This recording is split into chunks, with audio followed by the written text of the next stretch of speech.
Ito po, pag-usapan po natin, ito hong update po, mga kabida, sa kaso po ni dating Pangulong Rodrigo Roa Duterte, Diyan po sa International Criminal Court. Okay? Masasabi ho nating may good news at the same time meron ding bad news, Unahin po natin ito hong bad news, mga kabida. Yung bad news po posible hong ma-delay yung paglabas po ni dating Pangulong Rodrigo Roa Duterte diyan po sa kanya home detention cell sa International Criminal Court. Dahil ho, baka ma-delay ito hong pag-resolve po makabida ng pre-trial chamber, dito ho sa motion po ng depensa na ibasura ito hong kasong crimes against humanity, laban po kay Digong. Dahil hindi pa po nakapag-submit ito pong prosecution po makabida, ng listahan po ng mga witnesses. Okay?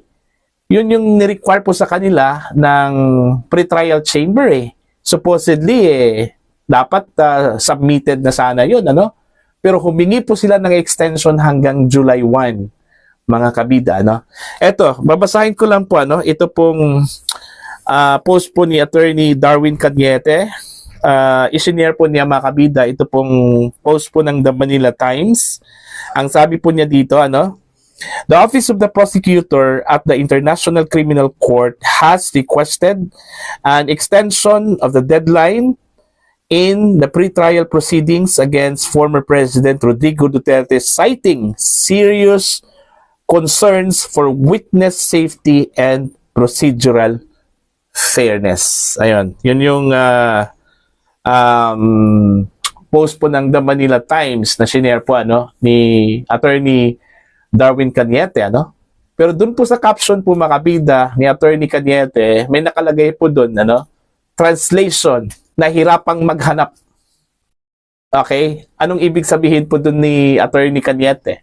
Nahirapan ba na maghanap ito pong prosecution ng mga witnesses, Eto, babasahin ko lang po, itong balita po ng The Manila Times po, mga kabida, yung full text talaga nila. The Office of the Prosecutor at the International Criminal Court has requested an extension of key deadlines in the pre-trial proceedings against former President Rodrigo Duterte, citing serious concerns for witness safety and procedural fairness. In a redacted version of the filing submitted to Pretrial Chamber 1 on May 14, which was posted on the ICC website over the weekend, Prosecutor Karim Khan asked the Chamber to extend until July 1 the deadline for the disclosing materials from several unnamed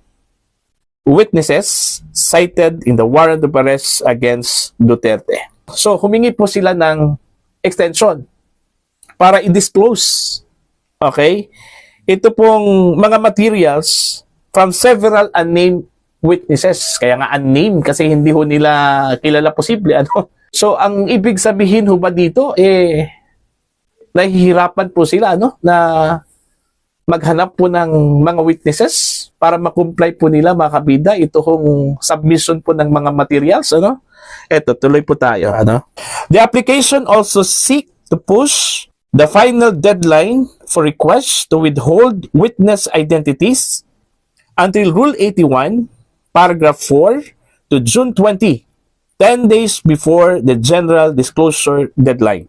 Khan argued that the immediate disclosure of the witnesses' identities would create an objective risk to their safety and well-being. The document refers to the consultations with the Security and Protection Unit, indicating the protection measures are underway and are expected to be in place by July. So, ibig sabihin po, kung aking i-interpret ito hong argument po, mga kabida ni Karim Khan, okay, ayaw ho nilang i-disclose yung identities ng witnesses. Okay? Bakit? Baka it will put risk doon po sa mga witnesses, mga kabida. Sabihin na lang po nila na wala talaga silang witnesses. Okay? Madali lang po yun. sabihin na lang po nila mga kabida na wala talaga silang witnesses. Kasi ang kawawa ho dito, ito hong si Digong eh. Okay? Gusto ho ng defense na mag-rule na itong pre-trial chamber. Ito ngang defense compliant doon ho sa ni-require po sa kanila mga kabida ng pre-trial chamber itong prosecution, sila yung magpo-prosecute ho dito sa kaso, sila pang delayed mga kabida dapat ready na sana sila. It goes to show lang talaga na hindi sila ready sa kanilang kaso. Kasi usually pag prosecution ka, dapat you are always ready dun po sa kaso. Kasi sila yung may hawak po ng mga ebidensya Kasi sila yung nag-aakusa po mga kabida. So meaning, hawak po nila yung mga ebidensya, yung mga witnesses, etc., etc., So dapat ready po sila. Kung meron man pong dapat na compliant ho dito, hindi ho ang defense, kundi ito hong prosecution. Pero wala ho tayong magawa. Humingi po ng extension Allowed kasi yan sa International Criminal Court, Kaya ang kawawa ho dito mga kabida, ito hong si Digong kasi madedelay yung kanya hong paglabas. So paano ho makapagpalabas ng desisyon? Ito hong pre-trial chamber po mga kabida, doon po sa motion po ng defense na ibasura ang kaso, hindi pa po nakapag-submit yung kabila Pero ang good news ho dito, dahil ho sa malinaw na medyo hindi ho handa itong prosecution, baka mabasura po itong kaso po mga kabida, Okay? Yun yung good news po. At inaasahan po natin, makauwi na po ito kung si dating Pangulong Rodrigo Roa Duterte po mga kabida.